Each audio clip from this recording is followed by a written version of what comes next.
Whatever. That's a crazy reaction. Almost 100 art industry figures have criticized 4 different museum plans to postpone exhibits featuring an artist's paintings of the KKK. But if you want to see portraits of Klansmen, you can always search Jost on Ancestry.com. Okay, well, whatever. All right. You guys are laughing too much at that. It was reported the inmate who attacked Derek Chauvin, the police officer who killed George Floyd, stabbed Chauvin 22 times, but Chauvin still wouldn't stop choking him.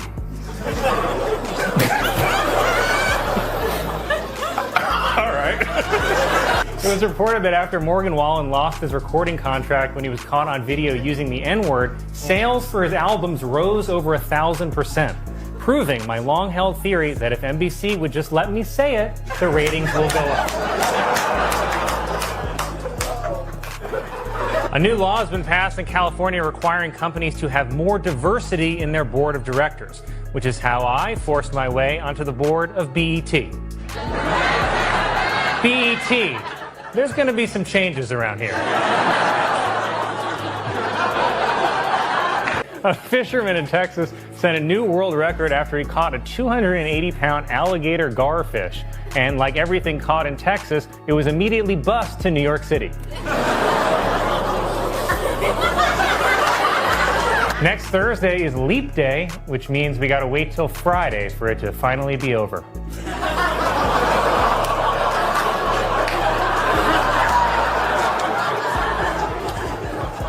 Insiders are saying that producers for the Broadway hit Hamilton are planning to reopen the show on July 4th, hopefully with some goddamn white actors this time.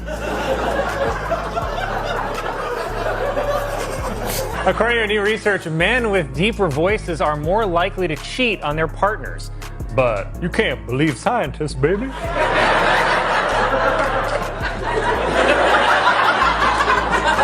Is that voice blackface? The Latin American wife of Pennsylvania's lieutenant governor claims that she was called a racist slur while at the grocery store. It was the worst case of racism at the grocery store since every jar of Newman's Own salsa. K-pop star Lisa is being criticized for her Met Gala outfit that appeared to feature images of Rosa Parks on the crotch. But at least they put her in the front.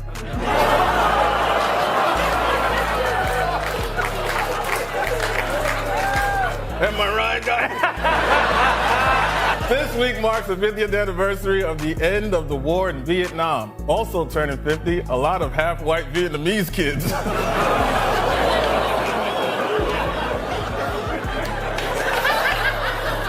We're on a roll. A New York City police officer was suspended after he used his loudspeaker to yell Trump 2020.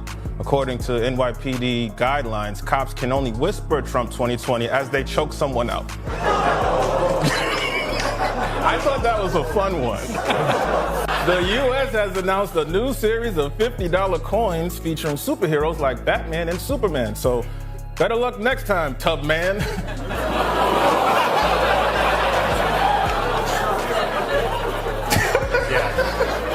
When's the show? Is it tomorrow? Tomorrow. King Charles will visit Kenya next week, where he is expected to acknowledge Britain's role in the slave trade and unfortunately attempt to return Meghan. I just report the news, guys. I'm glad I didn't tell it. In her new book, Liz Cheney claims that one Republican called Donald Trump Orange Jesus. But it's like you always say, Colin, there's only one Jesus and he's white.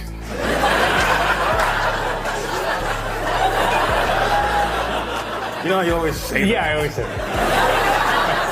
I was in confidence. Kentucky Fried Chicken is testing a new dipping sauce called Sweet Hot Capital City Mambo Sauce. Coincidentally, Sweet Hot Capital City Mambo Sauce is also what Jost calls rap music.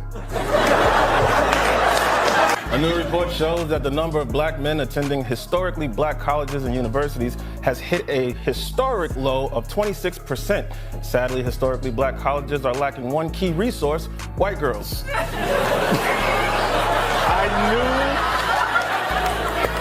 I knew you wouldn't like it.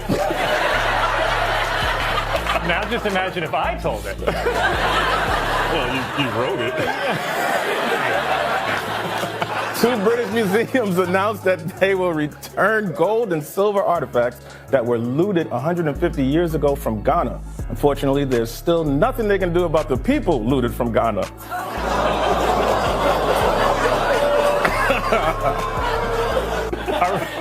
A writer for the 1990 show Mighty Morphin Power Rangers is now saying that it was a mistake to cast a black actor as the Black Ranger and an Asian actor as the Yellow Ranger. And he really regrets having a Mexican actor play the Lazy Ranger. And a new report finds that Vermont is the safest state in America for, like, you know, us.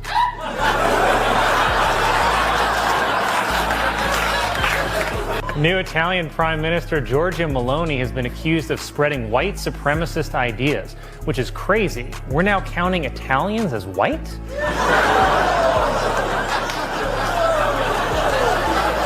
Fans of the Hoi Fong Sriracha hot sauce are complaining that the condiment is not as hot as it used to be. And yet everyone gets upset when I make the same complaint about the cast of Stranger Things. What's wrong with you, man? A Christmas photo released by the royal family features a bad Photoshop job where Prince Louis's finger appears to be missing. And this is sweet. Meghan Markle said she has a finger they can use if they need it.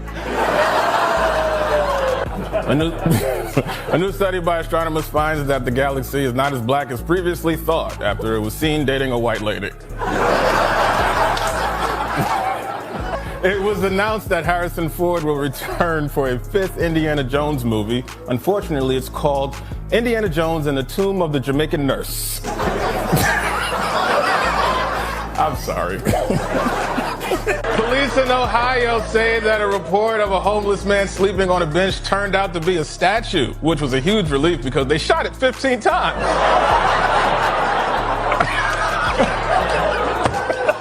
Thousands of black women have sued L'Oreal and Revlon, claiming that their chemical hair straighteners made them infertile. L'Oreal and Revlon have countersued, claiming that maybe it's Maybelline.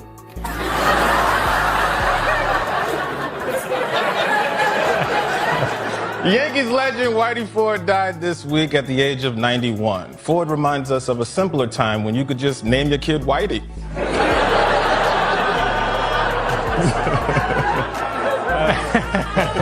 It is dark.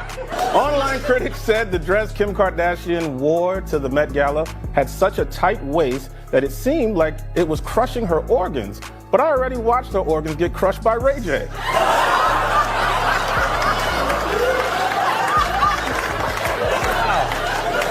I don't think that's going to make the show. I think it did. I think someone screamed. West Virginia has become the first state to ban artificial food dyes, which should make food healthier for the baby you had with your cousin.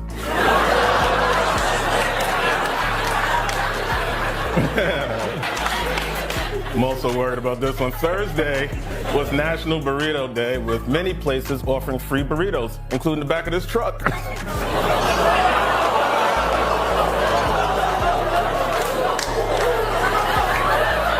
Residents in Rome are upset after a wild boar and her 6 piglets were killed on a playground near the Vatican. But it's like they say, nothing good ever happens on a playground near the Vatican. Thank you. According to a new poll, 57% of New Yorkers agree with Mayor Adams' claim that the migrant crisis could definitely destroy the city. Well, I don't know. In my building, the migrants fix everything.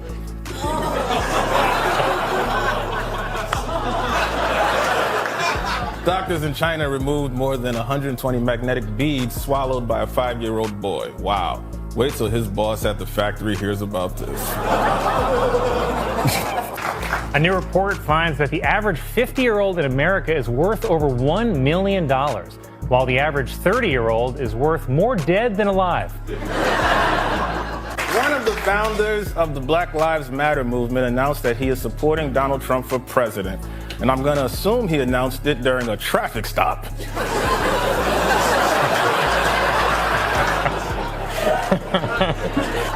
The Japanese movie Godzilla -1 received a surprise Oscar nomination for visual effects. Also receiving nominations, the Godzilla prequel, Oppenheimer. It tracks. Yeah. The second largest Hindu temple in the world has opened in New Jersey. Hindu leaders believe the temple ended up in New Jersey because it did something terrible in a former life. In a lawsuit against Ye, a former employee claims that Ye compared himself to Hitler minus the gas chambers. And I, for one, am shocked to hear that Ye believes in the Holocaust. Fisher-Price has launched an online museum showcasing its toys over the past 90 years. Or you can see them in person at America's most famous toy museum, the Neverland Ranch. It was reported that a 117-year-old nun in France has survived coronavirus, and she's actually starting to get insulted that God doesn't want to meet her. An Indiana woman was arrested after she drove her car into a building because she thought it was a, quote, Israel school. Well, that's why they don't let women drive in the Middle East. You don't like it, or? A woman, oh, it's getting worse. A woman flying to Detroit said she woke up to a pastor urinating on her, which explains why her dream was about her being baptized. Pope Francis called for a ban on surrogate motherhood, which he says violates the dignity of the woman and the child. Plus, the Catholic Church doesn't want extra kids around while they're trying to quit.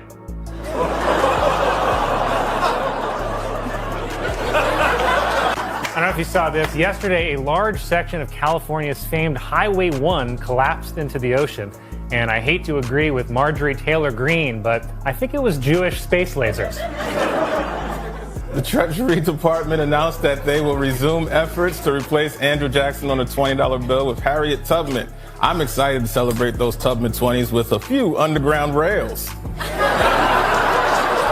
Officials at the Barcelona Zoo revealed that 4 lions at the facility tested positive for coronavirus. Even more shocking, it's because they attended a Hasidic wedding. The CIA is marking its 75th anniversary by launching a podcast. And because it's the CIA, they're launching it directly into an Afghani wedding.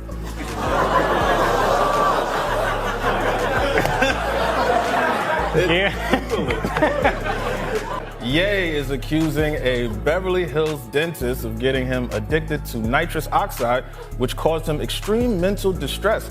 The dentist apologized, saying he didn't realize he had the tank set to Nazi. He had no idea. Okay. We're finding the line. Orthodox Jewish leaders in New York City lashed out at a newly imposed coronavirus restriction in their neighborhoods by setting fires and burning masks. And it's a miracle because the mask burned for 8 nights. Come on, dude. That's a good one. Come on. Stop it. A woman testifying in the sex trafficking trial of Ghislaine Maxwell said that Maxwell told her that Jeffrey Epstein needed to have sex about 3 times a day, and if not, he'd kill himself.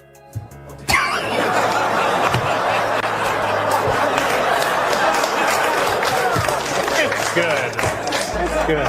But do you get it? The Oscar-winning movie Oppenheimer finally premiered yesterday in Japan without warning.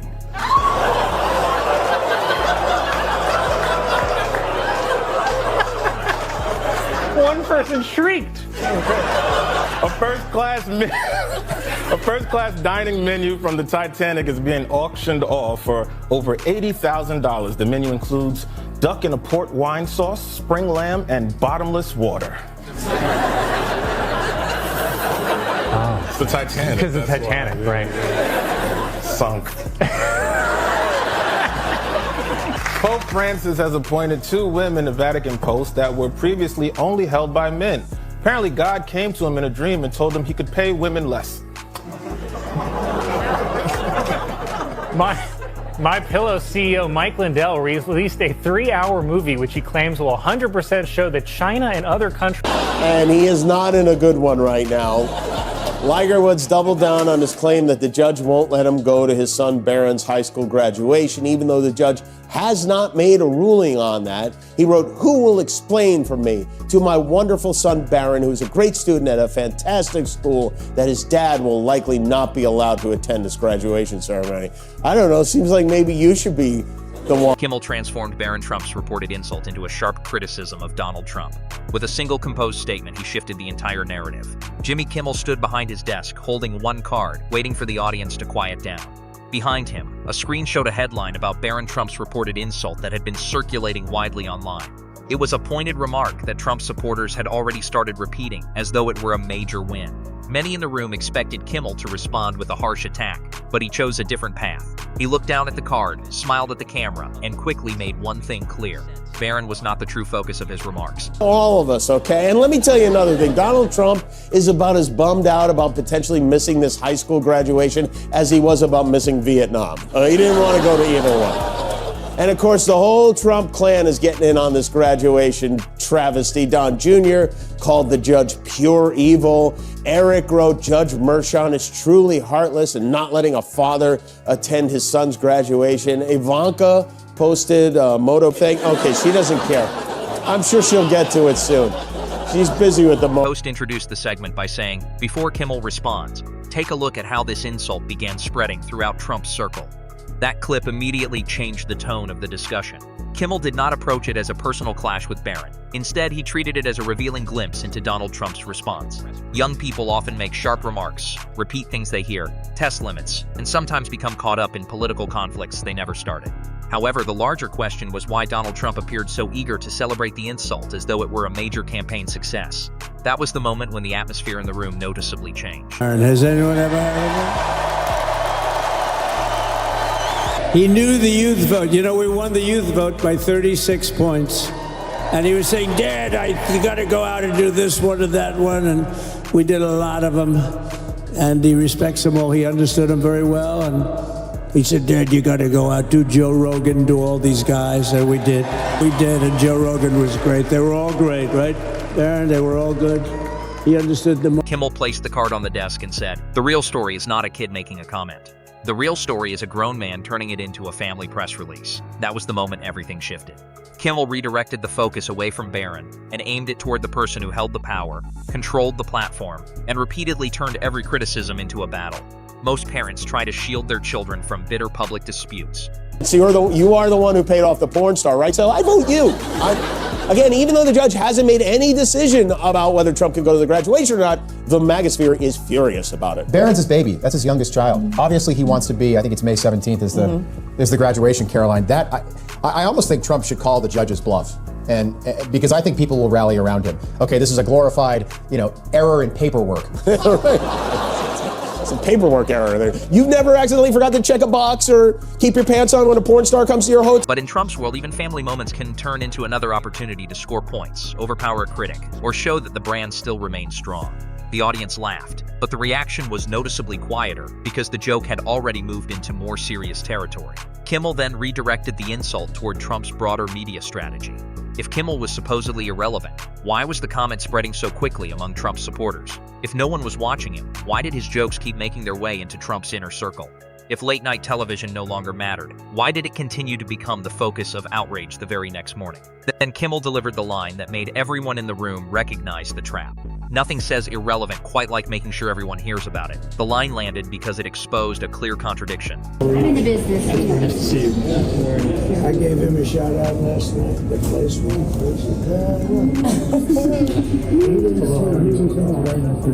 You too, buddy. No, it's not. Trump's supporters wanted the insult to serve as proof that Kimmel had been humiliated. Instead, Kimmel turned it into evidence of something entirely different.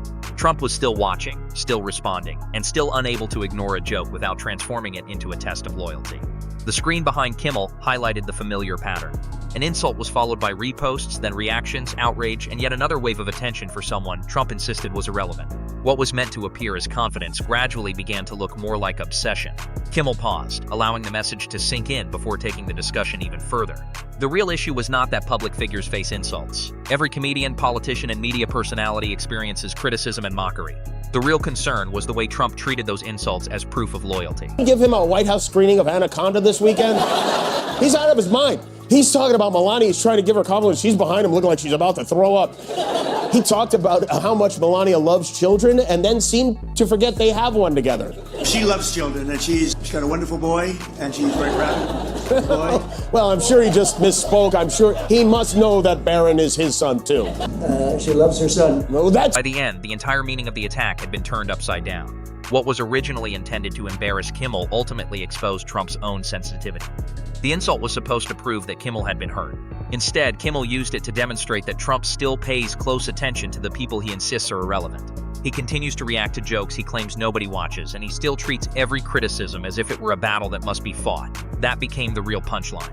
Kimmel did not attack Barron, nor did he need to. He redirected the focus toward the person who actually holds power. Under the bright studio lights, the story was no longer about a young man's reported comment. It had become a story about Donald Trump's need to turn every criticism, every joke, and every family remark into proof that he is still in the fight.